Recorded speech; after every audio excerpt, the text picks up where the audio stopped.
Hey there, welcome to the Old Computer Museum channel. This is a Commodore 64 game, and so this is a 3-disc, or actually a 2-disc, because one disc had 2 sides, but it's a basically 3 D64 image files that you'll download from the internet. And this is a game called Zak McKracken and the Alien Mindbenders. This is the second game from Lucasfilm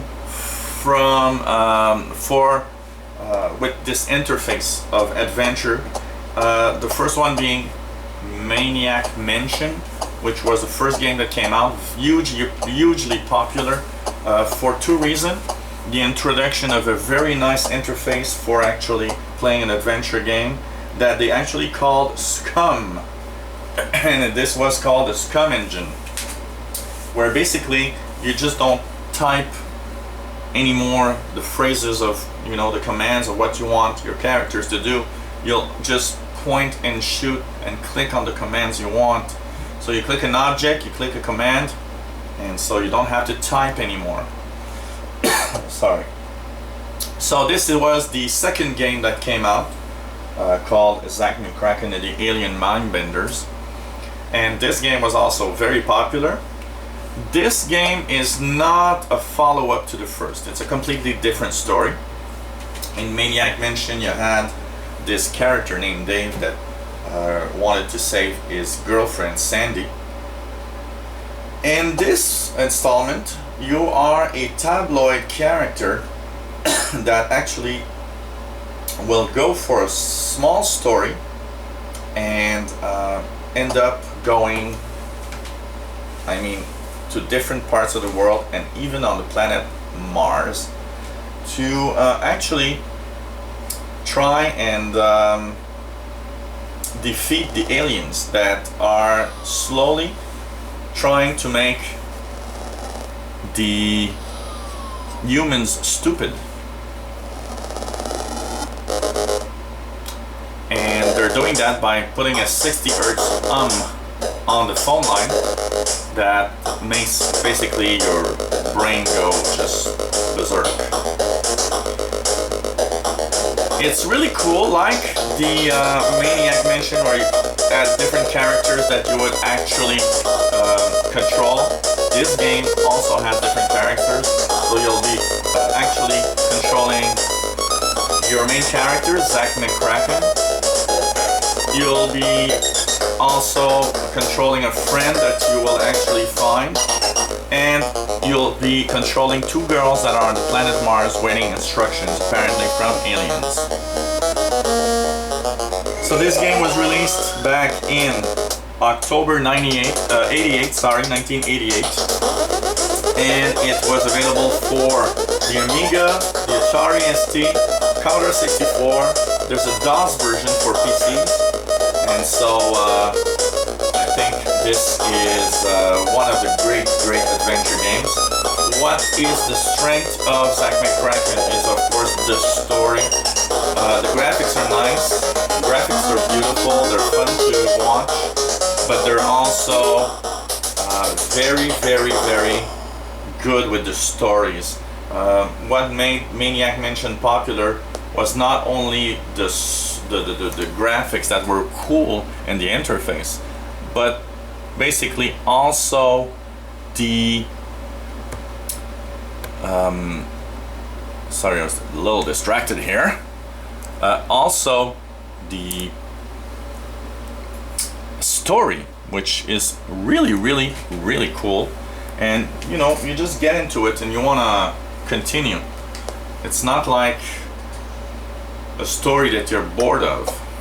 And so you start off in your home, and this is the interface that I called Scum, because that's really the name they called it. So basically what you want to do is, for example, you go here, you click on an object, it says sushi and fishbowl, and for example I'll do pick up sushi, for example. And here we are.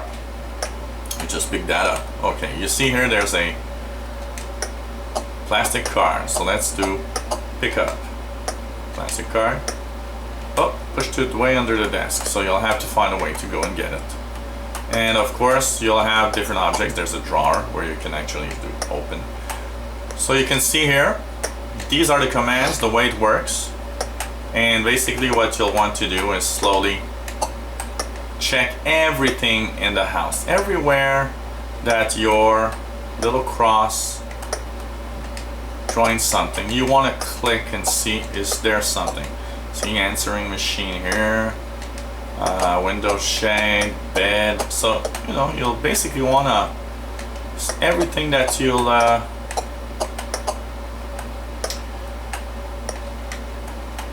you'll see, and you'll try to click on it and use commands, and you got to find your way around. This game is, I would say, of a very high caliber for adventure. So if you never played a game before of adventure, you might find it difficult to actually go through this game. But it's quite fun, very entertaining. Of course, what do you want to do? You want to save your game as much as possible, because you will have to restart. This is not a game that you play in one evening. It's a game that you'll play over several days and weeks. And so slowly you just, you know, record where you are at, save your game, and continue when you feel like it. But like if you're an adventure game, you don't want to wait too long. So here are the aliens trying to control the world. I give Zak McKracken and the Alien Mindbenders a score of 9.5 out of 10. I think it's one of the best games ever made for the Commodore 64, and so I don't think that the score is too high. I think it's worth it, the 9.5. So this is Zak McKracken and the Alien Mindbenders for the Commodore 64. It's available as a 3-disc D64, so you'll have 3 files to download, or often it is zipped in a 1-zip file containing all 3 discs. And this is works well on emulation, but works on the real machine also. One of the little annoyances, but they're not too bad on these games, is the fact that you have to swap your discs regularly depending on where you're going and what you're doing. This is a minor annoyance, I would say, but it's still an annoyance because you have to swap from time to time. And here you're outside. So lots and lots and lots of terrain to explore on this game. So if you like these look back at old games, old consoles, please feel free to click the subscribe button at the top of the screen. You'll be informed of all the videos we put online. And if you have any comments or questions on what you've seen, please let us know. It's always fun to have feedback. And of course, if you have requests or questions, don't hesitate.